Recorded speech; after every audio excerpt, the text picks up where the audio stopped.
दोस्तों, हम सभी के मन में कभी न कभी ये सवाल ज़रूर आया होगा कि ब्रह्मांड की रचना कैसे हुई। जब स्टीफन हॉकिंग की ब्रह्मांड के जन्म को लेकर बिग बैंग थ्योरी आई तो लोगों में इस विषय के बारे में जानने की उत्सुकता और बढ़ गई, लेकिन साथ ही साथ इस बात को लेकर बहस भी छिड़ गई कि ब्रह्मांड के निर्माण को लेकर दी गई इस वैज्ञानिक व्याख्या से बहुत पहले ही हिंदू धर्म के वेदों में इससे जुड़े कई तथ्य बताए जा चुके हैं जो बिग बैंग थ्योरी से काफ़ी करीब है।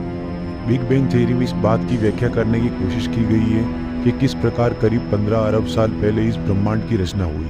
हिंदू वेद में भी काफ़ी दिलचस्प तरीके से ब्रह्मांड की रचना की प्रक्रिया बताई गई है जो हम आगे देखेंगे, तो अपना अमूल्य समय देने का कष्ट करें।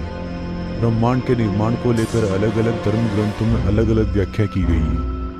हिंदू धर्म में भी ऋग्वेद के नासदी सूक्त में ब्रह्मांड की उत्पत्ति को लेकर कई आश्चर्यजनक व्याख्या की गई है। इसमें बताया गया है कि ब्रह्मांड बनने से पहले की स्थिति कैसी थी, ब्रह्मांड बनने की शुरुआत कैसे हुई और कैसे इसका विस्तार होता चला गया। इसके पहले सूक्त के अनुसार ब्रह्मांड की रचना से पहले ना आकाश था, ना पृथ्वी थी और ना ही पाताल लोक था। यानी ब्रह्मांड की रचना से पहले न अंतरिक्ष था, न समय और ना ही कोई भौतिक पदार्थ, केवल शून्य और अंधकार था। बिग बैंग थ्योरी के अनुसार भी अंतरिक्ष पहले से मौजूद नहीं था, बल्कि इसकी रचना बहुत ही अजीबोगरीब स्थिति में हुई। उनके अनुसार इसकी शुरुआत सबसे पहले ब्लैक होल के केंद्र भाग में मौजूद सिंगुलरिटी होती है, जहां एक अनंत घनत्व वाला सूक्ष्म बिंदु आया और उसमें विस्फोट हुआ। यही घटना बिग बैंग कहलाई। उस विस्फोट से न केवल द्रव पदार्थ का निर्माण हुआ बल्कि अंतरिक्ष और समय की रचना भी हुई। इसके दूसरे सूक्त में बताया गया है कि उस समय न मृत्यु थी और न ही कोई अमरता थी, दिन रात का तो नामो निशान भी नहीं था। जल के समान हर ओर अंधकार था, केवल एक ऊर्जा अस्तित्व में थी जिसमें वायु की अनुपस्थिति थी। उन्होंने इस ऊर्जा के स्रोत को परम तत्व कहा और यह भी बताया कि इसी ऊर्जा से ब्रह्मांड में अन्य चीजों का जन्म हुआ, केवल प्राण को छोड़कर। इस परम तत्व से बाकी चीजें ऐसे बाहर निकल कर आई जैसे फेफड़े के एक झोंके से हवा बाहर निकल कर आती है।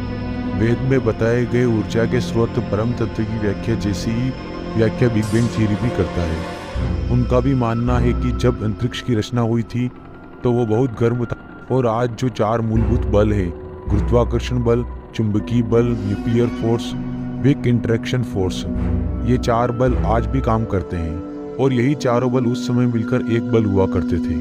उनका मानना है कि आज जो भी चीजें मौजूद है उन सबकी उत्पत्ति ब्रह्मांड से हुई है, जिसे वेद में परम तत्व कहा गया है। तीसरे सूक्त के अनुसार ब्रह्मांड में पहले केवल अंधकार था और फिर कुछ रहस्यमयी शुरुआत हुई। उस रहस्यमयी घटना को समझना असंभव था। पहले एक लहराता हुआ द्रव अस्तित्व में आया जिसे सलील कहा गया और उसके आसपास एक हल्का पदार्थ था जिसे अबु कहा गया। के अनुसार वह शायद ऊष्मा से विकसित हो गया था। वेदों में यहाँ तारों और आकाशगंगाओं के निर्माण की बात कही जा रही है। बिग बैंग थ्योरी के अनुसार भी शुरुआत के कुछ लाख वर्ष तक पदार्थ और ऊर्जाओं का निर्माण होता रहा। इसी प्रक्रिया को ऋषियों ने रहस्यमयी घटना कहा। उन वर्षों में फोटोन इलेक्ट्रॉन और प्रोटॉन से टकराता रहा और उसने एक अपारदर्शी द्रव्य का निर्माण किया। लगभग 1 लाख वर्ष बाद जब ब्रह्मांड का तापमान कम हुआ तो प्रोटॉन और इलेक्ट्रॉन से मिलकर हाइड्रोजन परमाणु का निर्माण किया गया। हाइड्रोजन पारदर्शी होता है, जिसने उस सैकड़ों सालों से बन रहे उन अपारदर्शी द्रव्यों को पारदर्शी किया जिसे हम आज अंतरिक्ष कहते हैं। आज में धीरे धीरे आकाशगंगा और तारों का निर्माण भी होना शुरू हुआ। आगे की सूक्तियों में ऋषि ये बताते नजर आते हैं कैसे अंतरिक्ष में छोटे बड़े गैलेक्सीज का निर्माण हुआ।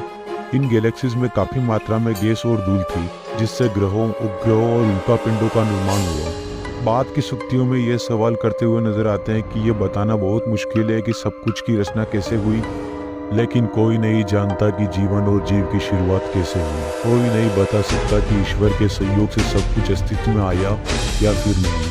कोई नहीं जानता कि इस ब्रह्मांड का सर्वेसर्वा कौन है। ये सिर्फ अनुमान लगा सकते हैं कि शायद केवल कुछ शक्ति ही है जो बता सकती है कि ब्रह्मांड की रचना कैसे हुई, या फिर क्या पता उस उच्च शक्ति के ऊपर भी कोई शक्ति हो। इसके बारे में कोई कुछ नहीं जानता है। दोस्तों, आपका अमूल्य समय देने के लिए बहुत बहुत धन्यवाद।